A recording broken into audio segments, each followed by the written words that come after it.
મારા ગળામાંથી ચેન ઉતારી અને મામીને પહેરાવા લાગ્યો.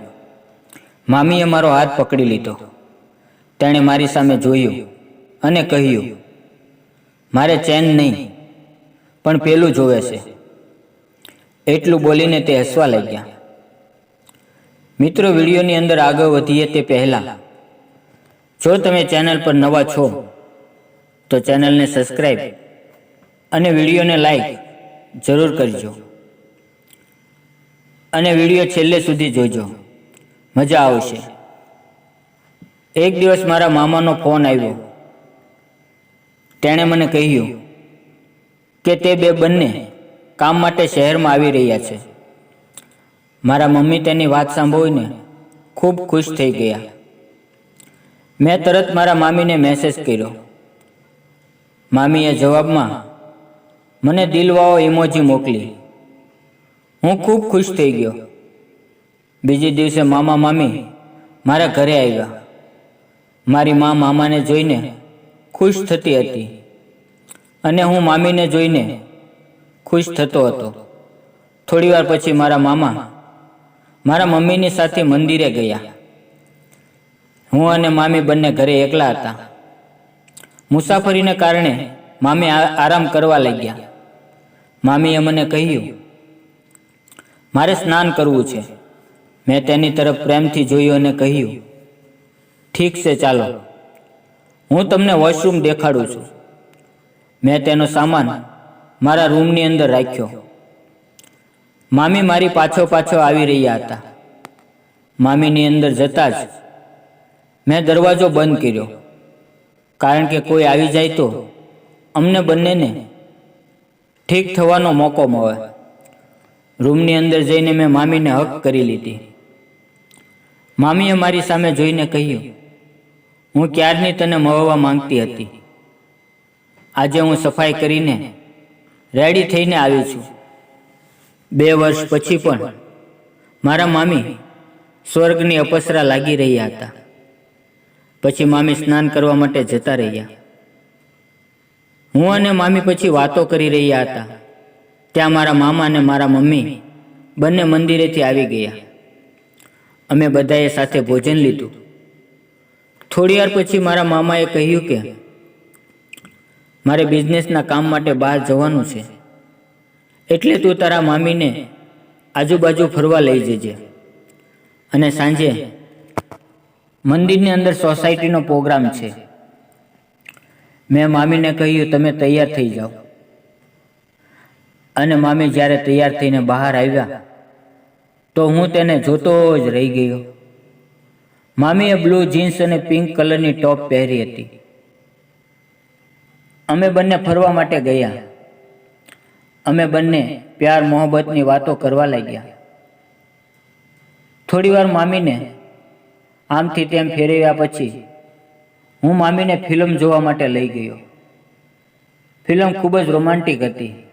દિલવાલે દુલ્હનિયા લે જાયેંગે. મેં મામીનો હાથ પકડી રાખ્યો હતો. મામીએ પણ છોડાવવાની કોશિશ ન કરી. પછી અમે બંને એક મોલની અંદર ગયા. મેં ત્યાં મામી માટે લહેંગો અને ચૂંદડી લીધી.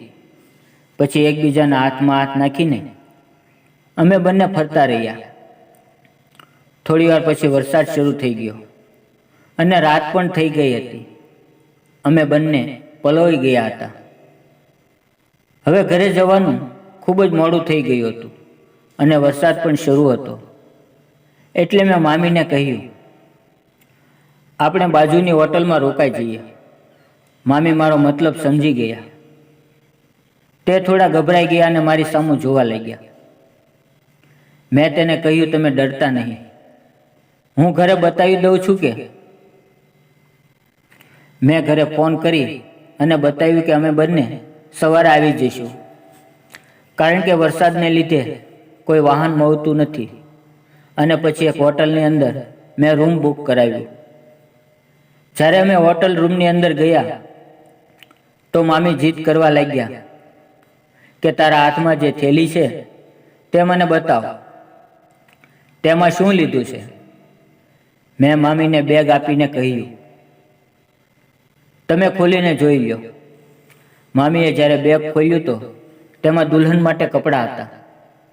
લાલ રંગનો લેંઘો અને ચુંદરી અને સાથે સાથે મેકઅપનો સામાન હતો. મામી બધી વસ્તુ જોઈને ખૂબ જ ખુશ થઈ ગયા. મેં કહ્યું, મામી, તમે જલ્દીથી અંદર જાઓ અને મારી દુલ્હન બનીને બહાર આવી જાઓ. મામી હસતા હસતા અંદર તૈયાર થવા માટે જતા રહ્યા. થોડી વાર પછી મામી નવી નવી દુલ્હનની જેમ ઘૂંઘટ કાઢીને મારી સામે આવી ગયા. હું ખૂબ જ ખુશ થઈ ગયો. મામી બેડ ઉપર દુલ્હનની જેમ બેસી ગયા. હું તેની નજીક ગયો અને તેનો ઘૂંઘટ ઉઠાવવા લાગ્યો. તો મામી બોલ્યા, પહેલાં મોઢું જોવાની ગિફ્ટ આપો. હું અટકી ગયો. પછી વિચારીને મેં મારા ગળાની ચેન બહાર કાઢી અને મામીને પહેરાવા લાગ્યો. મામીએ મારો હાથ પકડી લીધો અને મારી તરફ જોઈને કહ્યું, ભાણા, મારે ચેન નથી જોતી, મારે તો પેલું જુએ છે. બોલતા બોલતા મામી હસવા લાગ્યા. પછી અમે બંને પ્રેમ સાગરની અંદર ડૂબવા લાગ્યા. 30 મિનિટ સુધી ડૂબકી મારી અને પછી અમે બંને કિનારા ઉપર આવી ગયા.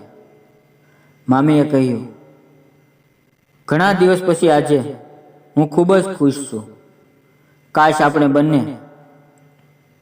આવી જ રીતે રોજ દરિયાની અંદર ડૂબકી લગાવે રાખીએ તો કેટલી મજા આવતી.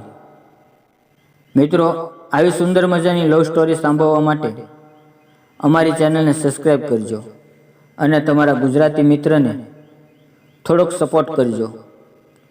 વિડીયો પૂરો જોવા બદલ તમારો ખૂબ ખૂબ ધન્યવાદ. ફરી મળશું આવતીકાલે એક નવા વિડીયોમાં. ત્યાં સુધી આવજો. વિડીયોની અંદર આવેલા નામ, પાત્ર અને ઘટના ફક્ત કાલ્પનિક છે. તેનો કોઈ પણ વ્યક્તિ, ધર્મ કે જાતિ સાથે કોઈ સંબંધ નથી. ધન્યવાદ.